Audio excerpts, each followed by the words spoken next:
The Australian Financial Review. It is the greatest honour of my life to be elected as the leader of the Liberal Party. Australia has a new federal opposition leader. After just 9 months, the Liberal Party ousted its first female leader following record low poll results. There is no doubt that it has been a challenging time to lead the party after we suffered the worst defeat in 81 years. Now, Angus Taylor is in the hot seat, while Susan Lee has resigned from Parliament. But the party's problems haven't gone anywhere. They rolled Susan Lee because of the polls. At the moment, they're on about 18 and 19%, and One Nation's on 26 or 27%. If they can't turn that around in a respectable amount of time, and I would say probably in a year's time, I think we may be back here again by Christmas 2027 with the Liberal Party looking for another leader. Welcome to The Fin. I'm Lisa Murray. This week, political editor Phillip Coorey and former Labor advisor and AFR columnist Lidija Ivanovski on Angus Taylor's big move, the threat from One Nation, and why this might not be the last leadership contest before the next election. It's Thursday, February 19.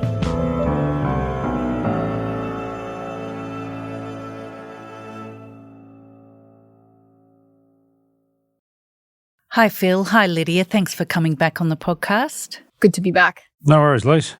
It's been a dramatic past week in Parliament House. Phil, you pointed out in a column that it's actually the first time an opposition leader has been rolled in 16 years. So we've had a handful of prime ministers toppled in that time, but no opposition leaders. Run us through the events of last week and how we got to the announcement of this new Liberal Party leadership team. Sure, Lisa. Yeah, it is worth remembering 16 years since we rolled an opposition leader, because that used to be commonplace. And I think oppositions have every right to roll their leaders if they think the incumbent hasn't got a chance of getting them to the election. It's a lot more serious when you roll a prime minister because there's an element of betrayal of the public. But look, the thing to be said about this one is it happened earlier than anyone sort of intended, including Angus Taylor. His view was that if Susan Lee's leadership wasn't going to work, and I think he was of that view, then it should be given time so that could be demonstrated, let it sort of fail of its own accord. But what happened is in early January, when the Prime Minister was not doing very well in terms of his response to the Bondi massacre, and the opposition Lee was doing quite well, forced him into the Royal Commission. The view in the Liberal Party was that the backers of Andrew Hastie, who were both inexperienced and in terms of these sorts of things really amateur, panicked and decided to start talking up the leadership. As we remember, Angus Taylor was skiing, I think. He was overseas in Europe on a holiday and had to come back for it all. So it sort of shows he was not preparing to do this. He had no intention of doing this. But having said that, you don't choose your timing in politics. So he raced home and the events unfolded as they did. A short time ago, Mr Taylor walked into Susan Lee's office and resigned from the shadow ministry. Where the Hastie supporters went out too hard, too early, didn't have the numbers, didn't know what they were doing. Paving the way for a Liberal leadership spill.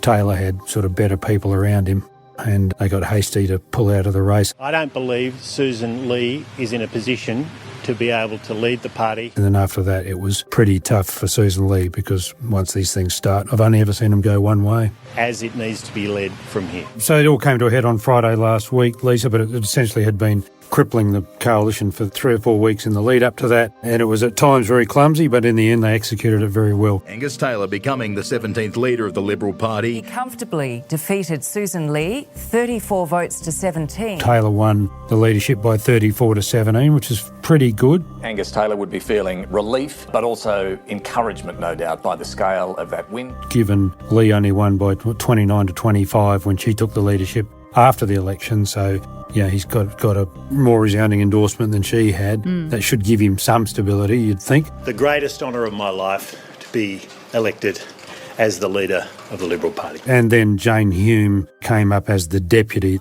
I am very humbled to have been elected Deputy Leader of the Liberal Party. So why Taylor and Hume didn't have anything new to say in terms of policy direction, it was more about emphasis and the existential threat that they clearly believe the Liberal Party now faces, as Angus Taylor said. The choice is simple for the Liberal Party: change or die. That was fairly extreme language. And I choose change. I've never heard a major party leader, say that about their own party. So the twin pitch was protecting your way of life. Protecting our way of life. Putting Australians first and putting Australian values first. It puts the interests of Australians first. And restoring your standard of living.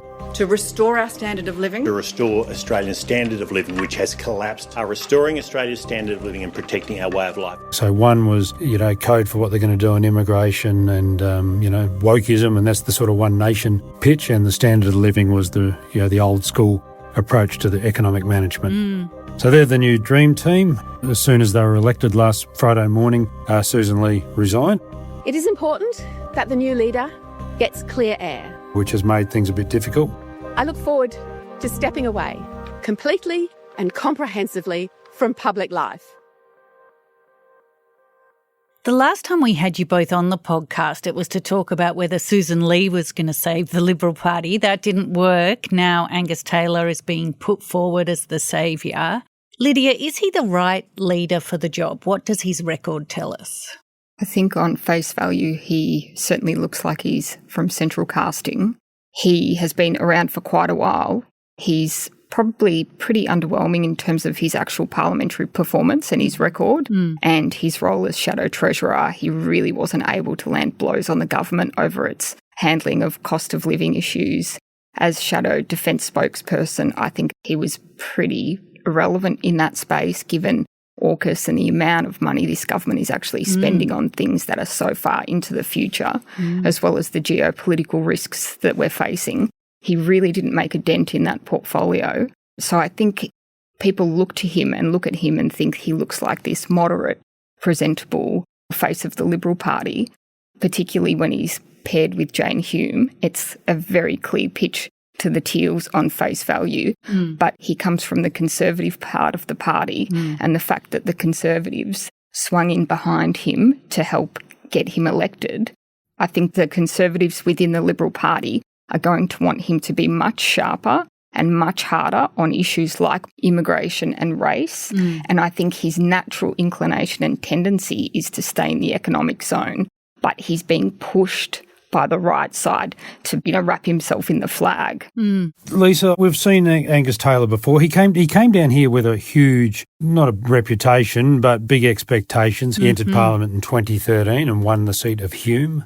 He sort of ticked all the boxes, Rhodes Scholar, a smart guy, did a lot in business, worked for McKinsey, came from a family of graziers. I think he was raised up around near Cooma, up near Nimitabel in the high country, man from Snowy River country. He moved around near Goulburn around the time he got pre-selection. But he got into Parliament and he reminded people a fair bit of Malcolm Turnbull in perfect sort of qualifications, but just really hopeless at politics. Angus doesn't have that sort of aloofness, I guess, that Malcolm had, but it's just that sort of inability to understand how it all works. And he's got better at it, but he's still a bit clunky.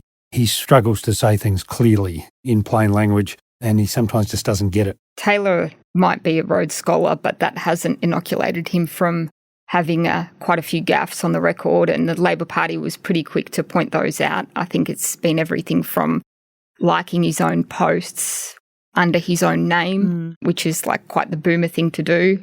And of course, how can we forget in his maiden speech? I first encountered political correctness as a student at Oxford, when feminist writer Naomi Wolf lived a few doors down from his hall. And a young Naomi Wolf lived a couple of doors down the corridor. It turned out she wasn't there at the same time, so whether it was something that he imagined, we'll never know, but he did get up, he said it wasn't true.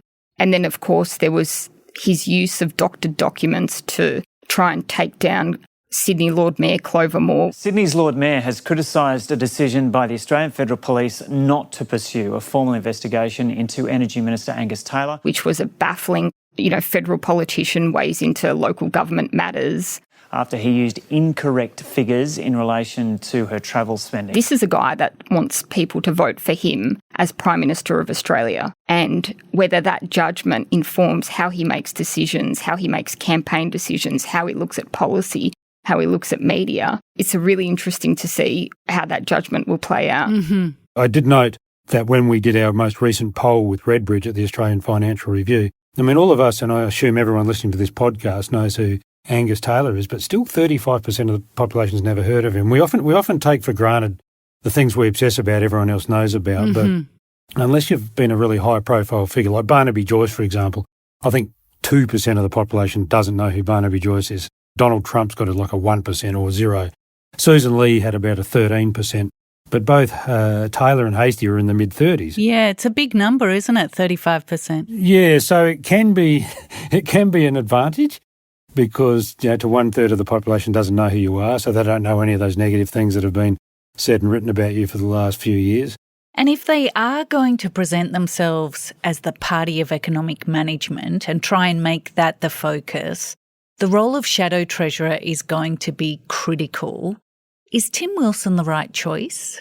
Look, I would say so. We know Tim. He's pretty well known. I think all Australian Financial Review readers and subscribers would know about Tim Wilson. He really sharpened his teeth as a backbencher in the 2019 election. And the reason this idea is so bad... And when he single-handedly almost took down Labor's franking credit policy. This discrimination in the tax system, and that's wrong. He did it far more effectively than anyone else in the Liberal Party could at the time. No one can still explain what a franking credit is or whether they've got a franking credit, but it was like the death tax, it was like Mediscare. He amplified it and made it into this huge issue. Broad-based issue where people that have no idea what a franking credit is thought they were getting ripped off by Labor.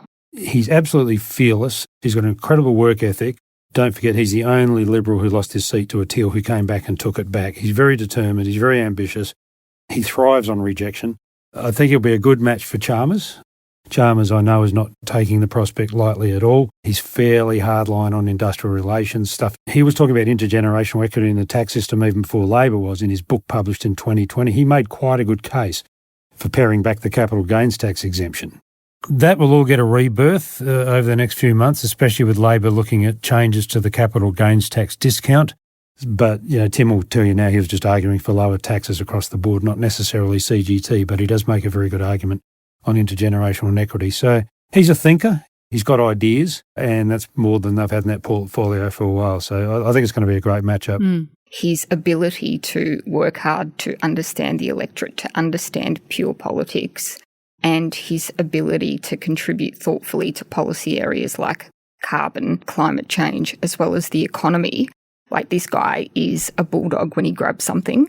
And if you're going to make the transactional cost of necking a leader and replacing your shadow cabinet and shadow ministry, and you want to be in the hunt to take paint off Labor or to be competitive when the people go to the polls the next time, you want to absolutely do something that's going to change the dynamic. And he might be it. Yeah, and I think putting Tim Wilson in the Shadow Treasury portfolio will give the opposition an opportunity for someone that has the determination, the grit and the kind of gumption to get up every day and throw bombs at Labor on the key issues of inflation and interest rates. And he will be getting up every morning and be propelled to do that. So they are sending a really clear message that they want to take the fight to the government on the economy, and they're going to put one of their sharpest people in that portfolio that has the political nous to know when something is biting out there, and also to follow it up with the hard work and ability to prosecute an argument. The other thing on that too is you'll now have Wilson and Chalmers both with leadership ambitions going at each other. And so that will also drive Tim, because I guarantee if Angus Taylor doesn't work out, and we're doing this again before the next election, it could be Timmy time versus Andrew Hastie. I reckon that is absolutely, we will be back here before the next election and it'll be Tim versus Hastie, and it'll be, are we going to be the modern Liberal Party or are we going to be the kind of Trump light and go down the right lane? So I want to pick up on that point on leadership ambitions. Andrew Hastie bowed out of the contest this time because he didn't have the numbers. He's been given the industry portfolio in Shadow Cabinet and Deputy Leader in the House, but he will be waiting in the wings. Could that be destabilising? I think Hastie, as he currently presents, is not someone that they could take to a federal campaign and have run as the candidate of a mainstream party in this country. He's made some very right-wing comments about abortion. He's focused entirely on the flag and Christian values and this crisis that where Western civilization faces based on a lack of faith So that really peppers everything he says. And that is going to hamper the ability for him to be able to campaign and attract enough votes for a party to form majority government. But Andrew Hastie has done very little since he's been in Parliament, especially in terms of policy. He came in 2015 in a by-election, but he's actually just sort of sat there and not done anything for 10 years. Like, I couldn't think of a single policy initiative he's had. Taylor at least has been a minister, energy minister, shadow treasurer, far more rounded in a policy and economic sense. Andrew has no economic sort of literacy that we know of. It'll be interesting how he goes in his new portfolio. That will give him a chance, but he's got to put his head down, bum up and actually do some work rather than use it to give himself a platform to speak about the stuff he wants to speak about. He's got his social media echo chamber. He's got to get beyond that if he wants to have mainstream appeal. And I think just on that, Phil, if you think about the issues that people are dealing with and the things people care about, they're not these fringe issues. They don't care. It's not three flags. It's not flags. It's about paying for your groceries. It's about how much blueberries are. It's about school fees, rego, when's footy back. It's not this kind of very fringe American Trumpy style behaviour. Like the Munich Security Council that he posted about a few days ago and Rubio's comments, that is just not consistent with what mainstream and what both Susan Lee and Andrew Taylor have spoken about is that mainstream and elections being won from the centre. None of the stuff that has come out of his mouth in any way goes to the centre of politics or mainstream Australia. Phil, Susan Lee resigned from Parliament. Was that a surprise, and how much of a problem will that by-election be for the new leadership team? Look, it wasn't a surprise, Lisa. I thought she was going to do it. She's been in Parliament 25 years. She's on the old super scheme, so she'd have super up to the eyeballs. She could have stayed around for a respectable 6 months to a year just to allow Taylor to get on his feet, but by going straight away, that was a completely deliberate act. Just chuck a grenade on the way out. This is going to be a fascinating by-election. The seat of Farrer is a massive seat in sort of southern and western New South Wales. That's why Susan used to get around in an aeroplane.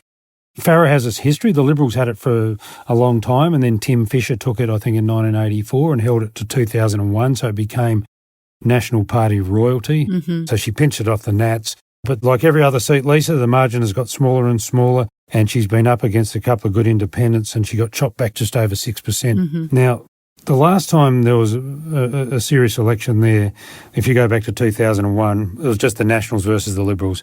Now we're going to have the Nationals, the Liberals, we'll have One Nation, we'll probably get the Shooters, Fishers and Farmers Party, they're strong down there, and we'll get at least one independent. It's going to be the first test of the new politics, the new fragmentation of the right wing of Australian politics. You're going to have at least 4 Conservative parties, if you count the Shooters, vying for what used to be one set of voters. Then you're going to have an independent sitting somewhere in the middle. If I was Labor, I wouldn't go near it. I'd sit out, watch the feathers fly, unless they think it's worth their while running to send enough preferences to the independent. But either way, I think they need to brace for not holding the seat or losing it to the Nationals. You can spin that one because it's still a coalition win, but it's certainly going to be a lot of fun covering it, but not a lot of fun contesting it, I would suspect. The longer ultimate test here, Lisa, is not just uniting the Liberal Party as well as the Nationals, but lifting their poll numbers. They rolled Susan Lee because of the polls. Taylor has to get the polls back to a respectable level. At the moment, they're on about 18 and 19%, and One Nation's on 26 or 27%. If they can't turn that around in a respectable amount of time, and I would say probably in a year's time, I think we may be back here again by Christmas 2027 with the Liberal Party looking for another leader.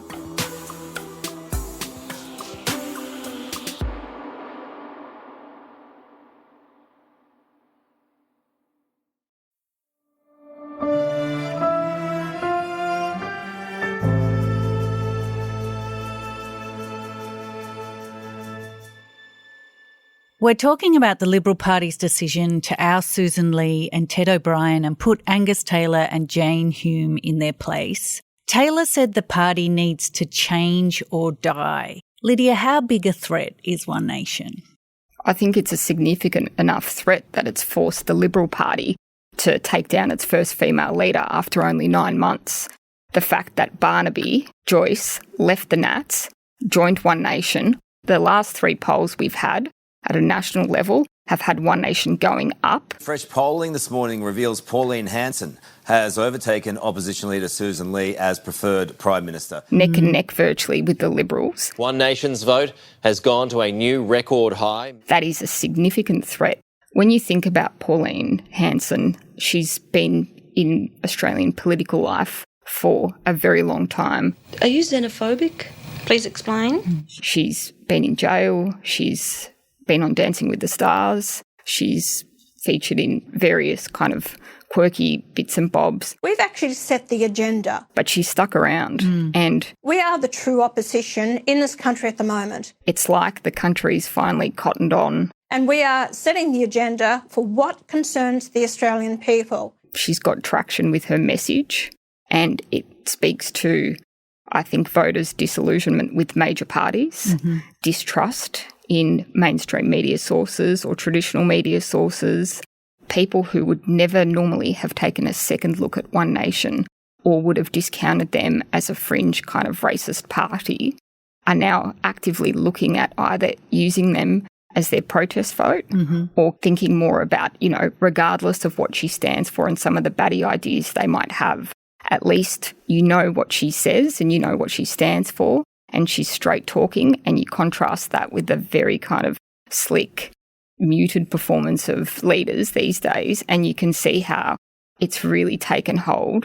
Now, the real test is whether disaffected voters or people that are parking their kind of support with One Nation will go into the ballot box and put an X next to One Nation when the pressure's on, and we'll see evidence of that in the South Australian election. As well as the Victorian election in November.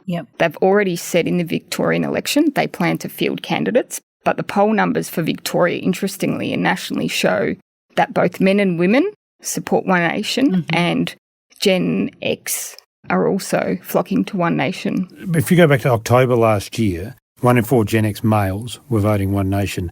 In the space of 3 or 4 months, 1 in 4 of all voters are now picking One Nation in the polls. So that's a massive escalation in support just in 4 months. It's basically immigration. It all stems back to immigration. Everyone is blaming what's going on migration, whether it's housing or the price of everything or the fact there's people everywhere, you can't move, your roads are clogged, that sort of stuff. We picked it up first in the middle of last year when we started polling issues with Redbridge, and it had that One Nation was the party most preferred to deal with immigration. That fell out of the sky. That was around August last year.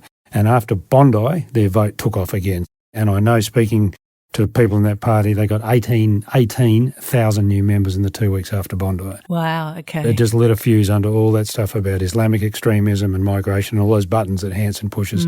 If you're looking for one reason why things are going on, it's called migration. The great thing for One Nation and for Pauline Hanson is they don't have to saddle themselves down with any actual policy thinking. They don't have to get things costed by the PBO. They don't have to go out and explain something contentious. She can just stand up and say, that's not good enough. I'm fed up.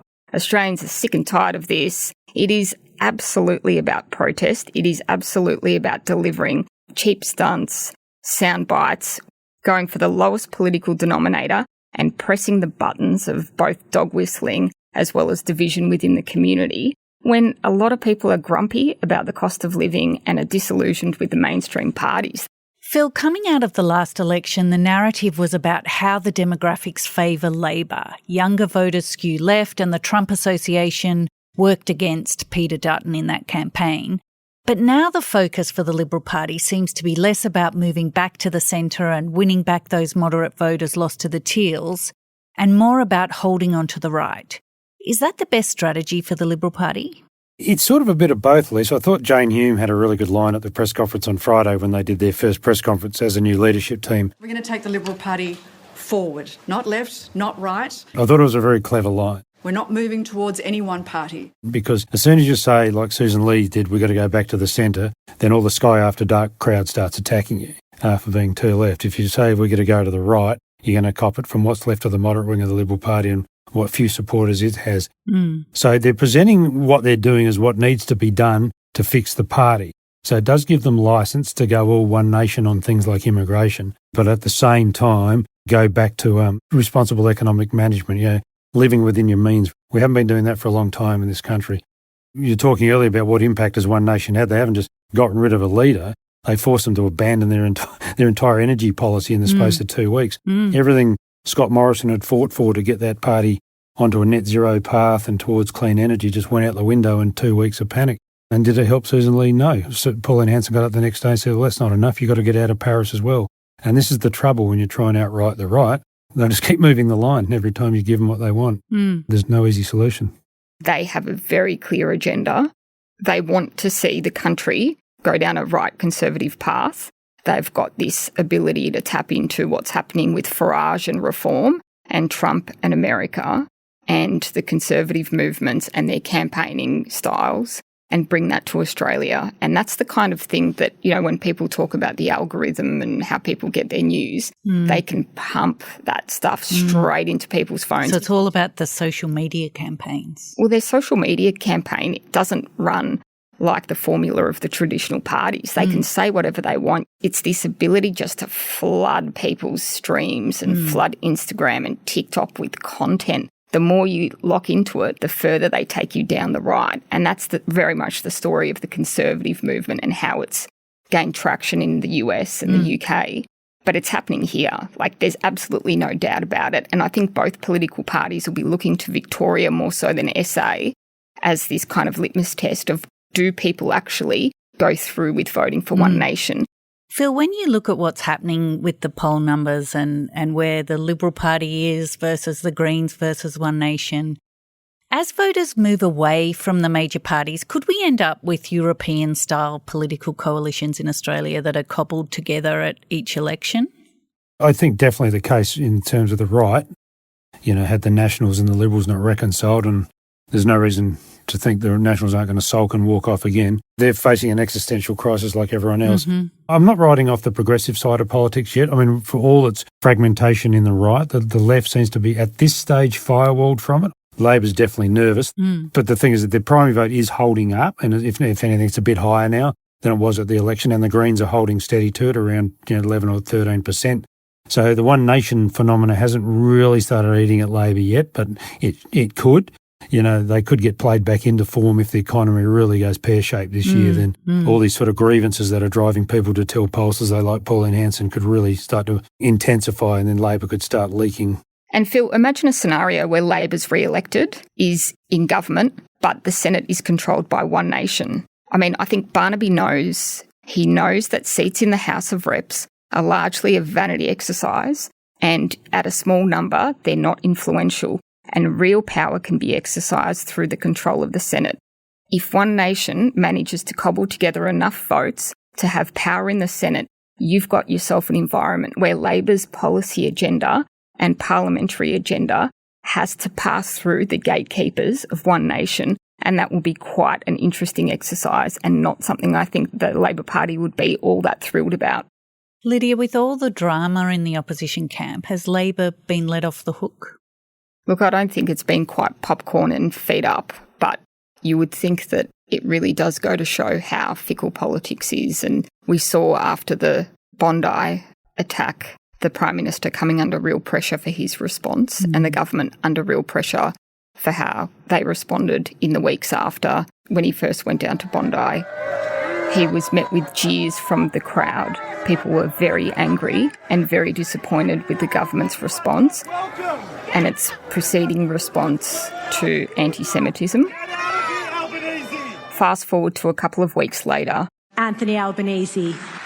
And the division within the Liberal and National parties dominating. The Prime Minister attends the National Day of Honour memorial at the Sydney Opera House. Because on the 14th of December, everything changed. And for that, I am sorry. And he's met with cheers from the crowd. So he went from jeers to cheers, all because the other side was imploding.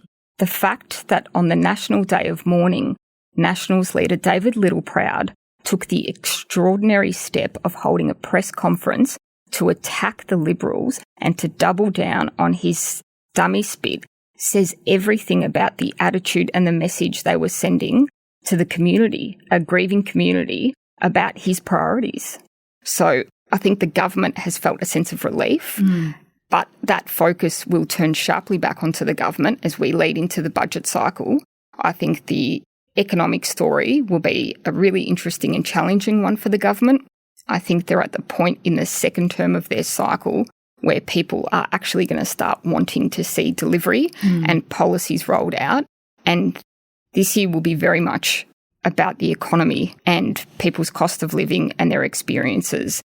So a final question then. The leadership change, it's been great political theatre, as Phil said. We all watch it very closely, certainly in the newsroom. But what does it mean for the average person watching it all unfold at home? Well, it doesn't mean anything immediately in terms of, measurable effect. I guess what it does mean is if the opposition didn't believe it was going to do its best under Susan Lee and then it needed to change leader to perform better than it, that is good for the polity at large, Lisa, because it's a tired, worn old cliche, but it's getting a good run at the moment for obvious reasons. But good opposition makes good government, and we are seeing around this country what happens when you don't have a good opposition. There's no chance, I would say, of the Liberal Party winning the next election in 2028, but they have to put themselves in a position to win in 2031. Albanese is they're not corrupt, they're not incompetent, anything like that. They're united, they're solid, they're doing what they think they need to do. You can disagree with their policies, but they're a very well-functioning government and a very, very disciplined government. But in the absence of a good opposition, that will change over time. You get arrogant, you get lazy, you get soft corruption starts to creep in. You start cutting corners, ignoring process. So, for the interest of this country, we can't allow it to become a one-party state. That's absolutely spot on. People at home might be thinking, the clown show's happening in Canberra again, and they can't differentiate between the two sides, and fair enough, they do look like turkeys when they spend the whole week talking about themselves. But it does go to that point about having an effective opposition to hold the government of the day to account. The sad reality of what happens when you've got one party that's dominating and another that's dysfunctional is that voters have no choice. They have no option but to re-elect the incumbent government or have a protest vote. Thanks, Lydia. Thanks, Phil. It's always great to get your insights. Thank you. No worries, Lise.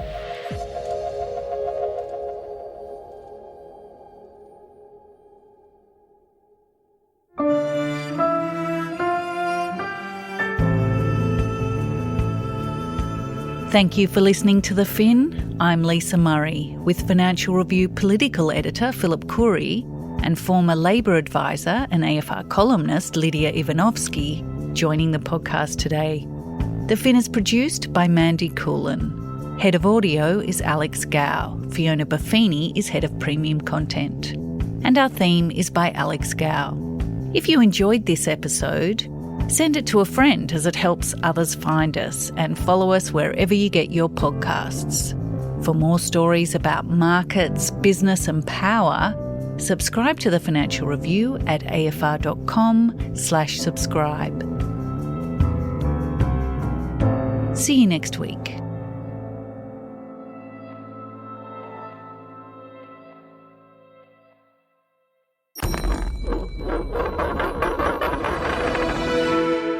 The Australian Financial Review.